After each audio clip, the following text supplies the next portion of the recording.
This is the Lone Crater YouTube. We hope this video helps. You start by confirming your iPhone is signed into your Apple ID and running a recent iOS.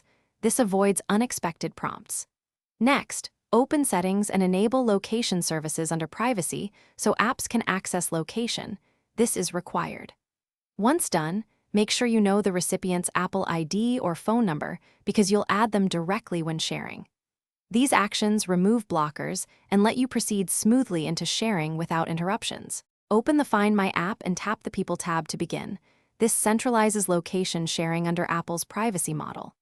Tap Share My Location, type or pick the contact, and choose a duration, 1 hour until end of day or share indefinitely, because each option balances convenience and privacy. Once selected, tap Send so the other person receives a notification and can view your location. Make sure to confirm they accepted, otherwise sharing won't start.